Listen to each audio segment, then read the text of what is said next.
Ei, se liga na fita que agora vamos falar dos ingleses. Os ingleses são cabulosos. Porque eu não vou falar de qualquer inglês aqui. Quando a gente vai falar da Inglaterra nesse período, nós estamos falando de uma colonização tardia, que vai já acontecer no século XVII, né? E tem uma outra coisa muito importante. No momento que nós estamos falando de colonização da Inglaterra, ou colonização dos ingleses na América, é o momento que a Inglaterra está em efervescência de revolução. A Inglaterra tinha feito, né, a própria formação religiosa do anglicanismo, né?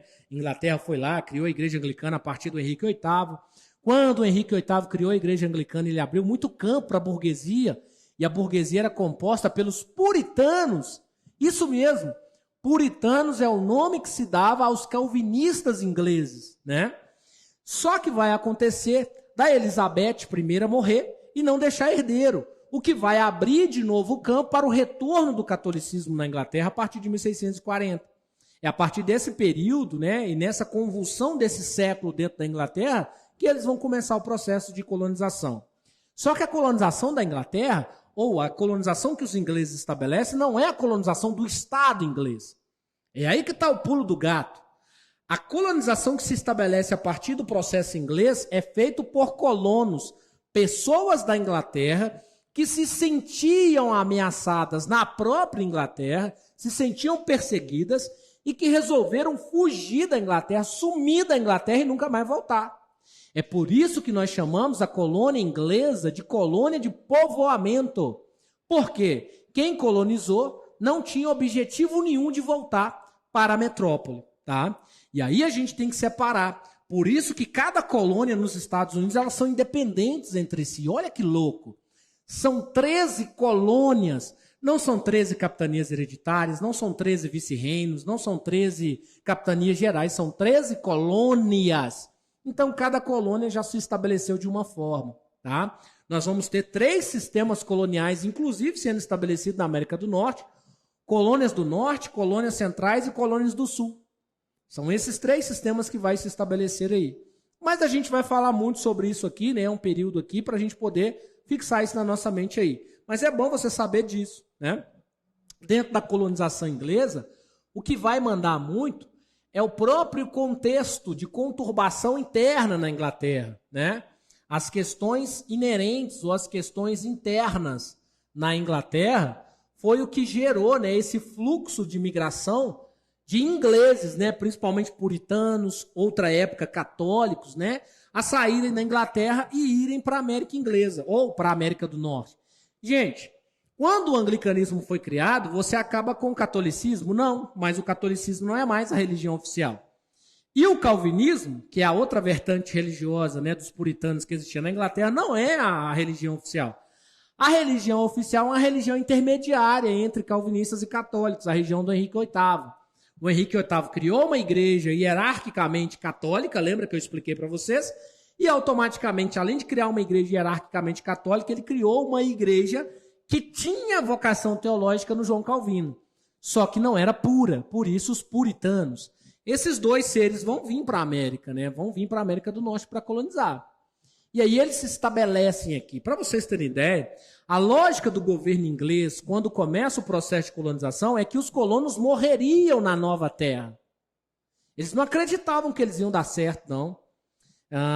Diferentemente, né, dos portugueses, as tribos indígenas do norte, elas eram um pouco mais aguerridas, né? Por exemplo, o último dos moicanos, né? Eram tribos que não se baixava, ela enfrentava. Então eles achavam que os americanos, que na verdade os ingleses iam morrer na América. Muito pelo contrário, né? Os ingleses, eles se estabeleceram na América. Não só se estabeleceram na América, como eles criaram um sistema de colonização próprio. O sistema de colonização, né, o processo de colonização inglês, ela tem 3 práticas, ou ela tem 2 práticas muito peculiares. A primeira prática é a lógica da negligência. Negligência salutar. O que é a negligência salutar, Anderson? A negligência salutar é o processo em que a metrópole não toma conta da colônia. É como se a colônia tivesse vida própria. Lembra que na Espanha e em Portugal emplacaram o pacto colonial na hora que começou a colonização. A colonização foi estatal. Aqui não. Aqui a colonização é do colonizador especificamente.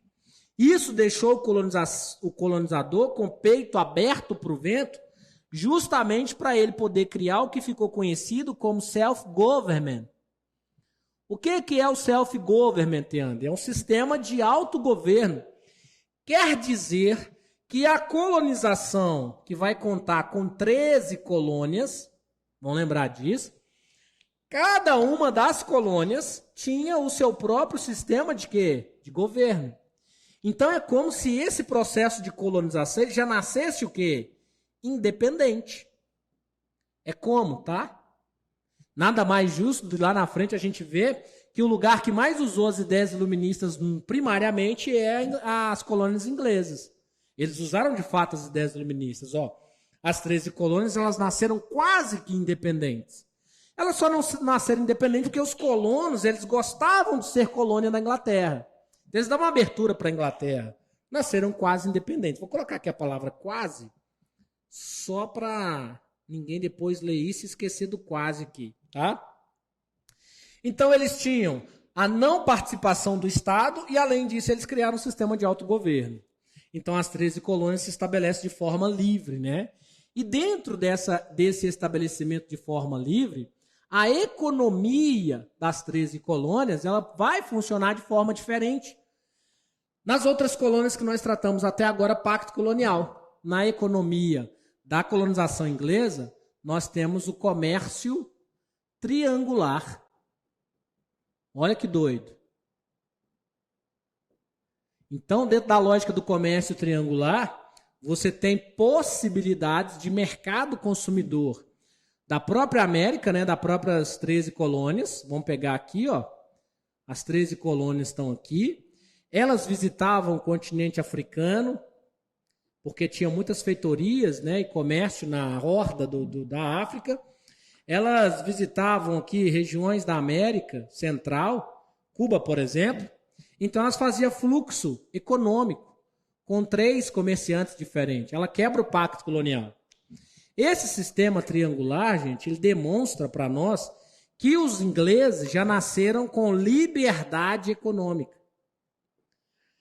A ideia da liberdade econômica é uma das coisas que eles mais vão se agarrar para não serem canonizados ou para não serem colocados como aqueles que vão dar dinheiro para a Inglaterra. Vocês vão ver que a Inglaterra vai até tentar, né? Lá no processo de independência dos Estados Unidos, que as 13 colônias vão fazer, a Inglaterra tenta impor uma colonização tardia sobre as 13 colônias, mas não funciona. As 13 colônias já sabiam fazer comércio, né? Ela já sabia fazer essas coisas aqui, ó. Presta atenção. Dentro da ideia do comércio triangular, nós podemos fazer ele de diversas formas. O que você aprende no comércio triangular, Anderson? Você aprende a tirar vantagem do comércio liberal. Quando a coroa, né, inglesa resolve adotar as Inglaterra ou as 13 colônias como colônias suas, ela quer usar as 13 colônias para adentrar com o pacto colonial. Só que as colônias não aceitam mais, tá? As colônias automaticamente vão lutar pela sua independência. Esse tema é tão legal e é tão interessante que essa colônia da qual eu estou falando com você será a primeira colônia a fazer seu processo de independência.